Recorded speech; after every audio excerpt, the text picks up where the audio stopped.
Hello बच्चों, आइए प्रश्न को देखते हैं। ए बी को 10% की हानि से कोई वस्तु 45,000 रुपए में बेचता है। बी इसे सी को इतने मूल्य पर बेचता है जितने पर बेचने से ए को 10% का लाभ हुआ है। बी को कितने प्रतिशत का लाभ होता है? प्रश्न को हल करने से पहले इसकी मुख्य अवधारणा के बारे में चर्चा कर लेते हैं।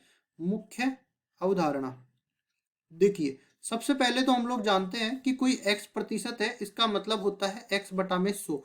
अब देखो, कोई राशि का x प्रतिशत निकालना है और वो राशि हमें पता नहीं है, तो हम लोग बोल देंगे कि 100 में से हमें उतना पैसा देना है। ठीक है, तो इसका उपयोग करते हुए हम सवाल को हल करते हैं। सवाल में देखो, ए बी को 10% की हानि से बेचता है, तो 10% का मतलब क्या होता है वो तो हम पहले देख लेंगे। देखो, इसका मतलब होता है 10 बटा में 100।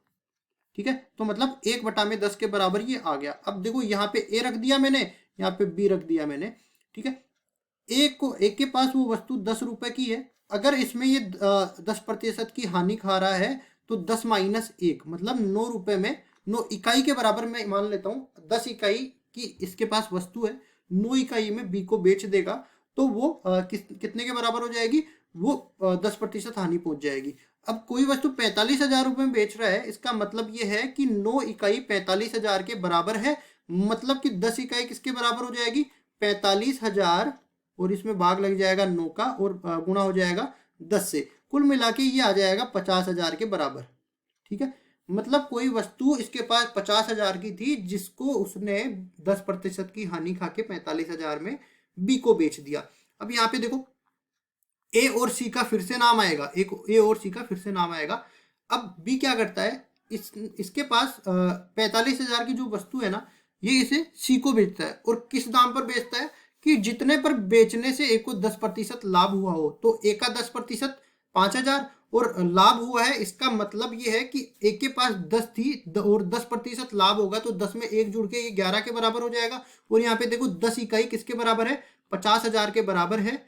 तो यहाँ पे 11 इकाई किसके बराबर हो जाएगी? यहाँ से देख सकते हैं, 50,000 और बटा में 10 गुणा में 11 ये बन जाएगा, और कुल मिला के ये 55,000 के बराबर आ जाएगा। इसका मतलब ये है बी को कितने प्रतिशत लाभ हुआ? तो बी के पास वो वस्तु 45,000 की थी, जिसे उसने सी को 55,000 रुपए में बेचा। तो यहाँ पे लाभ प्रतिशत निकालना है। देखिए, लाभ प्रतिशत, तो यहाँ पे देखो, क्रय मूल्य, पहले विक्रय मूल्य देखेंगे, क्योंकि विक्रय मूल्य जब बड़ा होगा तभी तो लाभ होने वाला है।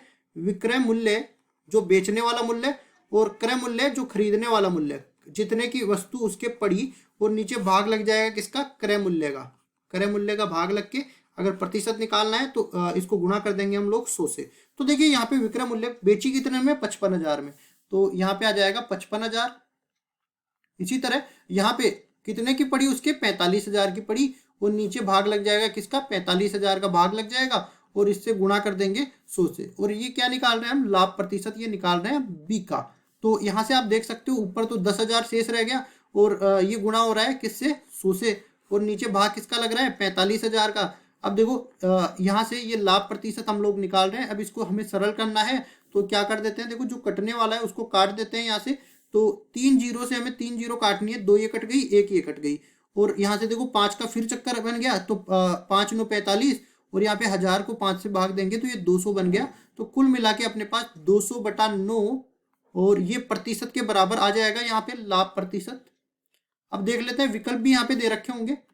ठीक है, लेकिन देखिए, विकल्प नहीं दे रखे, तो हम लोग मान के चलते हैं कि बी को लाभ, यहाँ पे पहले लिखेंगे कि बी का लाभ प्रतिशत हम लोग निकाल रहे हैं। बी का लाभ प्रतिशत 200/9 प्रतिशत के बराबर आ गया, और यही हमारा उत्तर हो जाएगा। आशा करता हूँ ये सवाल आपको समझ में आया होगा। धन्यवाद।